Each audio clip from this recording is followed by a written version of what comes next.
para você que acompanha o portal Banda B, está começando mais uma entrevista para o nosso Fique Sabendo aqui do portal.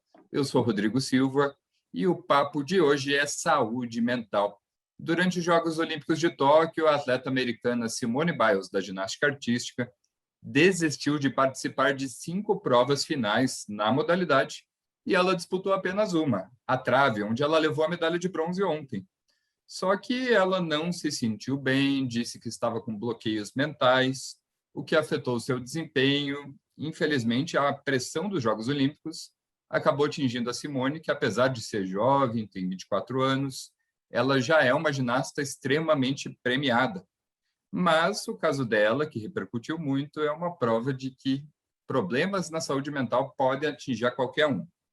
Nessa discussão também entra, claro, os efeitos disso fora do esporte, porque não é apenas com os atletas que isso acontece, embora essa discussão tenha levantado essa possibilidade de todos os atletas serem acompanhados por psicólogos, o que já deveria estar previsto em alguns regulamentos, mas a gente vai falar de maneira geral sobre saúde mental hoje, e quem está conectado aqui comigo é o professor Naim, que é o filho, ele é professor do curso de Psicologia da PUC Paraná. Professor, obrigado por aceitar o convite da Banda B. Sempre um prazer, Rodrigo. Sempre à disposição de vocês da Banda B. Professor Naim, no papo hoje a gente fala um pouco sobre, claro, a questão do esporte, mas é um problema recorrente na nossa sociedade. Qual que é a importância da gente cuidar da saúde mental? Até porque o caso Simone provou que qualquer um pode ter problemas, né? Não importa se a pessoa é uma atleta renomada, ou se ela trabalha em um comércio local, todo mundo precisa cuidar da saúde mental, né, professor?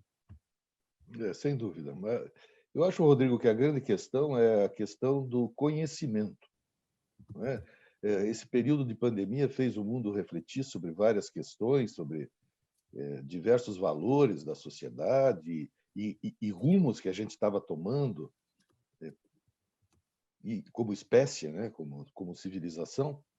E eu acho que uma das grandes conclusões é de que a gente precisa ampliar o conhecimento da nossa humanidade sobre nosso funcionamento.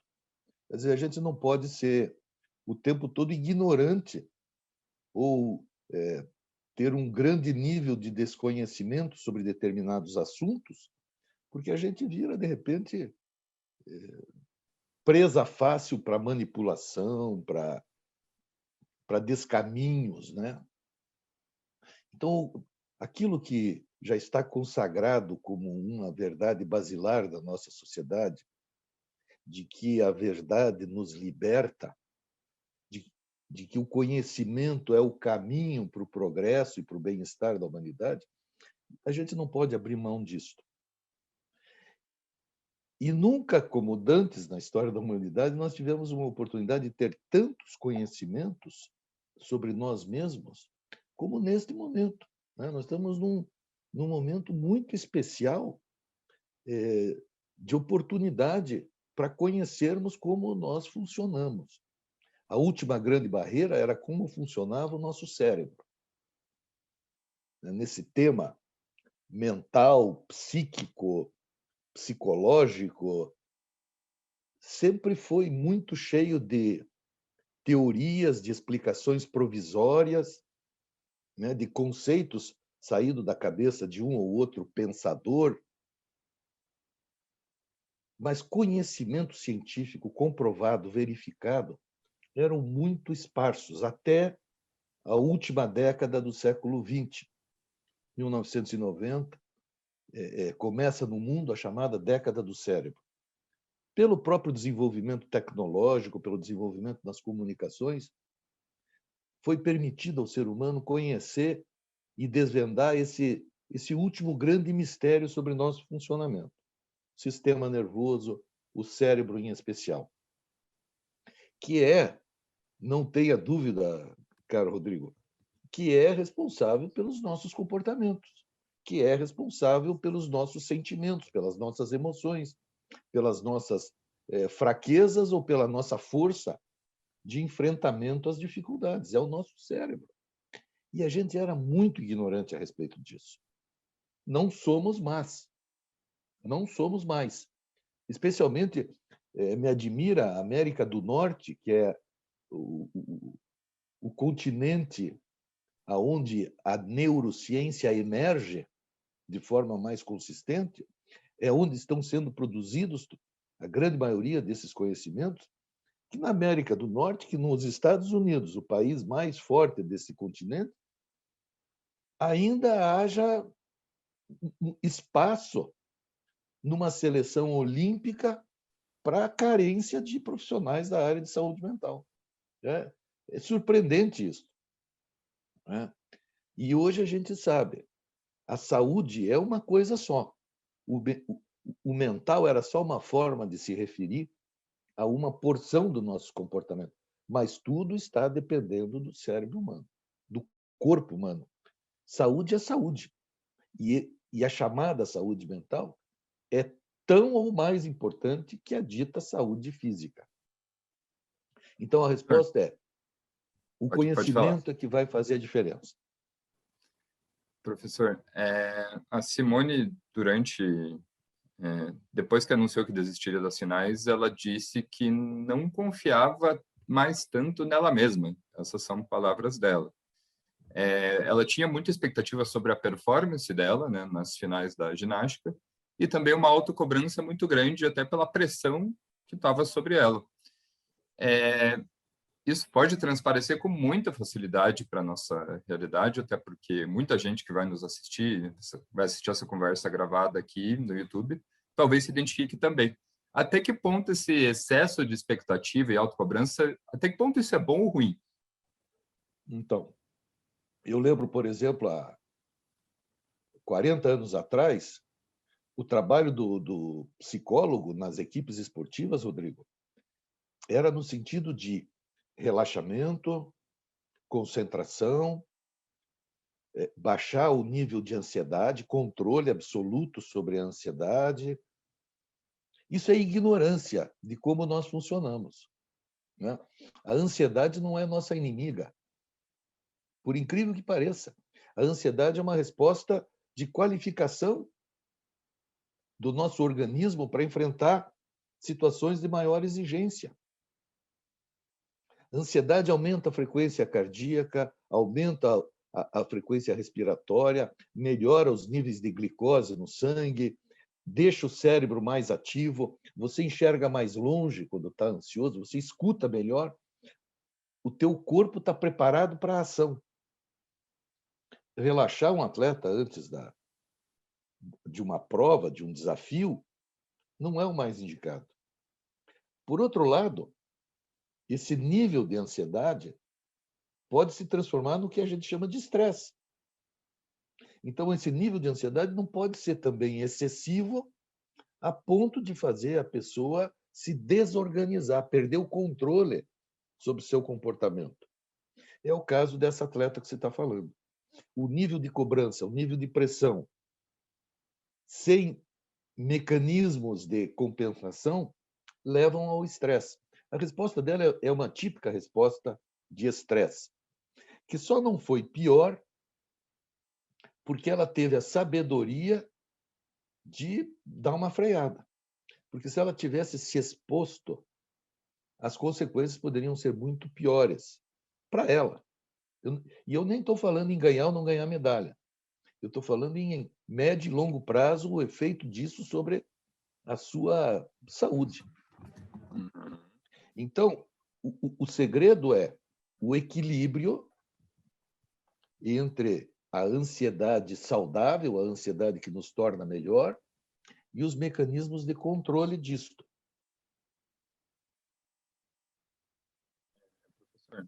Então, a questão é, o senhor menciona a sabedoria de frear, então é importante que a gente sempre procure, quando não está bem, procure ajuda, digamos assim. Perfeitamente, perfeitamente. Do mesmo jeito que você procura um médico quando está com dor de barriga, não é?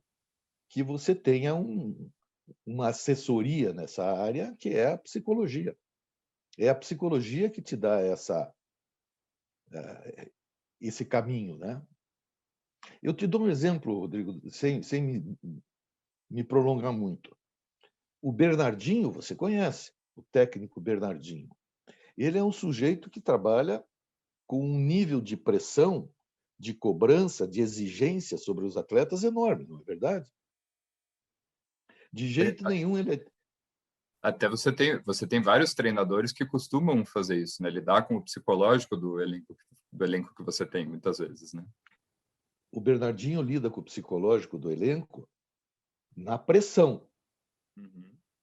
Mas o Bernardinho, e não estou cometendo nenhuma inconfidência, o Bernardinho tem um psicólogo do esporte, que é nosso conterrâneo aqui de Curitiba, o Gilberto Gertner, que é o psicólogo da seleção, que sempre acompanhou o Bernardinho na seleção brasileira de vôlei. Tem o Gilberto como um psicólogo do esporte, equilibrando o psicológico dos atletas e das atletas, quando no feminino. Porque o nível de pressão exercido pelo treinador é no sentido do desempenho. Ele cobra e exige que o atleta dê o seu máximo. Agora, se não tiver um outro lado trabalhando esse nível de exigência, a coisa arrebenta e os conflitos iriam aparecer. Então, o psicológico, do ponto de vista de descarga e de pressão, eles têm que estar trabalhando juntos. Isto é possível e é sinônimo de sucesso. As grandes seleções, campeãs, vitoriosas, os grandes atletas, são aqueles que conseguem esse equilíbrio entre a exigência e mecanismos de descarga disso, de compensação.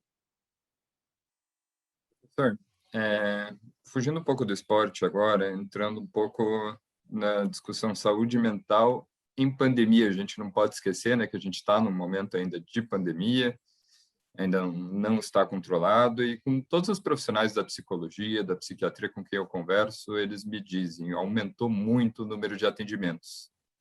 A gente até tem a expressão em alguns estudos de que a gente vive uma pandemia à parte, no caso da saúde mental.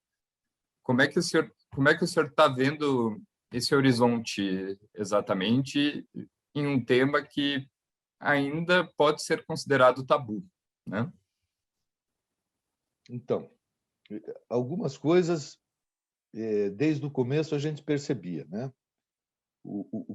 A primeira conclusão, observando o novo mundo, a nova realidade, era o excesso de notícias ruins. As pessoas procuravam informações, né, nos meios de comunicação, e os principais meios de comunicação muito pessimistas, né, muito assim, com uma carga de preocupação, de temores, de riscos, de perigos muito forte. Poucos canais de comunicação se preocuparam, no momento inicial da pandemia, em trazer mensagens de esperança, de calma, até por essa disputa política, né, de prós e contras que nós vivemos, de branco e preto e etc., né, de um lado e outro lado, a gente não tem o caminho do meio muito claro, ficou-se muito nessa disputa, né? E muito presente a coisa do medo iminente de uma tragédia, de uma desgraça como a humanidade nunca tinha vivido, que meio que se confirmou. Mas, enfim, nós fomos todos muito sobrecarregados de coisas, de sentimentos, de medo, de etc. Segundo ponto que nós da psicologia verificávamos claramente é o nível de pressão sobre nós aumentou, as situações geradoras de ansiedade se ampliaram e os mecanismos de descarga desta ansiedade que a gente tem e que fazem com que o estresse não aconteça, se prolongue, Mecanismos de descarga como você, depois de um trabalho tenso, fazer uma happy hour com os teus amigos. Você, depois de uma situação estressante, fazer uma viagem de fim de semana com a tua família e comer fora e dar uma volta no parque. Estas situações todas de descarga de tensão se fecharam com um posicionamento generalizado e, na minha opinião, exagerado de isolamento das pessoas nos seus guetos. Nós todos ficamos em prisão domiciliar.